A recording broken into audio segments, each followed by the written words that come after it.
Hello, Arthur? Asan ka? Arthur? Wrong number po ata natawagan niyo, ma'am. Ay, bakit? Sino po ba to? Paano niyo nakuha yung number ni Arthur? Liam po ang name ko, ma'am. Wala po akong kilalang Arthur. Ganun po ba? Sorry po sa abala. Sige po, ma'am. Ingat po. Bakit ganun? Alam ko, ito yung number ni Arthur eh. Baka nagpalit na siya ng SIM niya since nasa Switzerland sila ngayon. Deactivated na siguro yung phone niya. Oo, hayaan mo na yun. Hanapin naman natin siya sa Switzerland. Sige, Mag-impake ka na ng gamit mo. Alis na tayo maya-maya. ano iimpake ko? Wala naman akong gamit na dala galing hospital. Ayaw nga pala. Sige, doon na lang tayo mamili ng gamit mo. Sige, salamat Astrid. Habang nasa airport kami ni Astrid, doon na rin kami bumili ng mga gagamitin kong damit. Alala ko na parang ganito din yung ginawa namin ni Arthur. Yung biglaan ng alis, sabay doon na kami bibili ng susuotin sa pupuntahan. Nasaan ka ba, Arthur? Ikaw lang lagi naaalala ko. Pili ka lang ng damit mo dyan ha. May 1 hour pa naman tayo before umalis. Hindi pa ba tayo pipila tulad nila? Naka-business class tayo. Meaning, Priority nila tayo. Mas mauna tayo sa kanila later. yaman mo talaga. Hindi ko naman tumarating kapag wala si Dad. Asan nga pala dad mo? Nawala siya last year. Kaya pinamana niya sa akin lahat ng ari-arian niya. Sobra-sobra nga binigay niya sa akin. Hindi ko naman alam saan ko to gagamitin. Condolence sa dad mo. Medyo masakit nung nangyari yun. Pero naka-move on naman kagad ako. Hindi ko rin naman siya lagi nakakasama nung buhay pa siya eh. Puro trabaho lang din kasi siya nun. Pwede ko ba matanong kung magkano pinamana niya sa'yo? Curious ka na? Pero okay lang naman kahit di mo sabihin sa akin. Sa pera pa lang yung binigay niya sa akin nasa 3 billion na. Bakit? May iba pa ba siyang binigay? Yung mga assets at lupa niya, alam ko nasa 10 billion mahigit. Grabe naman yung dad mo. Hindi ko nga alam kung swerte ba yun o sumpa eh. Bakit naman? Para kasing wala nang challenge sa buhay ko kapag pwede ko nakunin yung mga materials na gusto ko. Kakaiba problema mo, no? Ba't ayaw mo na lang pamigay sa charity? Ayoko naman ibigay sa iba yung pinaghirapan ng dad ko. Respeto ko pa rin yun sa kanya since lagi niya sinasabi na para daw to sa akin. Ano? Kamusta yung mga damit mo dyan? Okay na to? Ito na lahat? Sige, dali mo na sa counter tas pasok na tayo sa aeroplano. Habang nakapila kami sa counter, parang may napansin akong familiar sa akin. Astrid, di ba si Ivy yun? Si Ivy? Asan? Andun, no? Nakaupo lang dun. Yung may black na maleta. Oo nga no. Wait, tanungin ko lang siya baka may update siya kay Arthur. Papunta na sana ako kay Ivy noon nang biglang hinawakan ni Astrid yung kamay ko. Wait lang Lily. Hayaan mo na lang kaya muna siya. Bakit? Di ba huling kita mo sa kanya nag-away kayo? Pero 2 years naman na yun.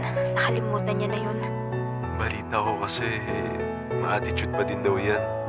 Okay lang, tatanungin ko lang naman siya. Sige. Hello? Uy, Feliz, ikaw pala yan. Lily. Lily talaga yung first name ko. Kamusta ka naman na Lily? Okay lang naman. Totoo bang naka-comatose ka? Actually, kakagising ko lang last 3 days. Oh, ba't nandito ka kagad sa airport? Ayun nga sana. Nung nakita kita, may tatanong lang sana ako. Ano yun? Kung alam mo ba or may balita ka kung nasan si Arthur? Si Arthur? Wala masyado eh. Bakit? Kinuwento ko sa kanya lahat ng nangyari sa akin. At syempre, sinabi ko na rin yung tungkol sa amin ni Arthur. Ganun ba yung nangyari? Condolence sana walang 2 years sa'yo. Okay naman na ako. Pero may alam ka ba kung ano nangyari sa kanya? Ang alam ko, nasa ibang bansa na daw siya ngayon eh. So, kinasal nga talaga siya. Kinasal? Wala naman akong nabalitaan na kinasal siya. Basta, ang alam ko lang, nasa ibang bansa daw siya. Hello, Ivy. Uy, Astrid! Hello! Magkasama ba kayo? Oo. Papunta kami ngayon sa Switzerland para hanapin si Arthur. Dalawa kayo? Sasamahan kasi ako ni Astrid hanapin si Arthur. Pwedeng mag-usap kami ni Lily saglit? Sure. Sige, dun muna ako sa McDo. Bibili lang muna ako ng makakain. Sige, thank you. Bakit? May sasabihin ka ba? Babae sa babae lang to ah. Pero mula nung nakaumatos ka, ikaw lagi bukang bibig niya sa school. Sabi niya nga daw sa akin. Concerned kasi siya. I don't know girl. Sa kinikilos niya nung nawala ka, hindi lang yan concerned sa'yo. Okay lang naman. I trust him since siya lang yung meron ako ngayon. And willing naman siyang tulungan akong hanapin si Arthur. Basta mag-iingat ka lagi ah. Mauna na muna ako. Kasama ko din yung boyfriend ko ngayon eh. Ay, saan kayo punta? Hawaii. Doon kami magva-vacation since doon nakatira parents niya. Baka nga doon na rin to mag-propose eh. Uy, congrats!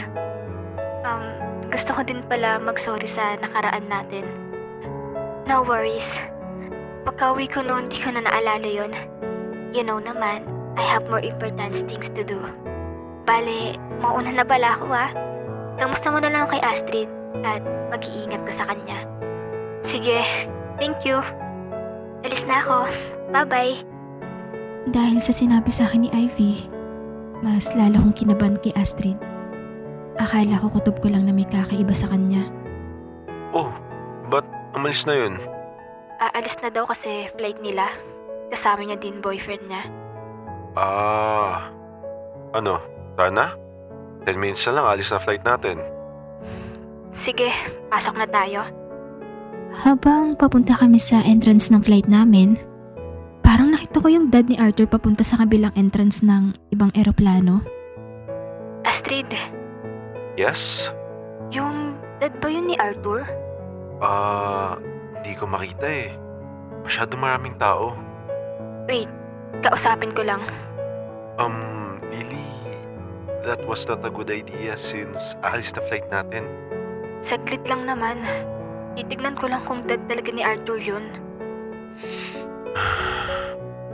Lumabas ako ng entrance para habulin yung dad ni Arthur. Gusto ko siya tanungin kung ano nangyari kay Arthur at kung nasaan siya. Nakatalikod siya nung lumapit ako at kinalabit ko siya. Dad?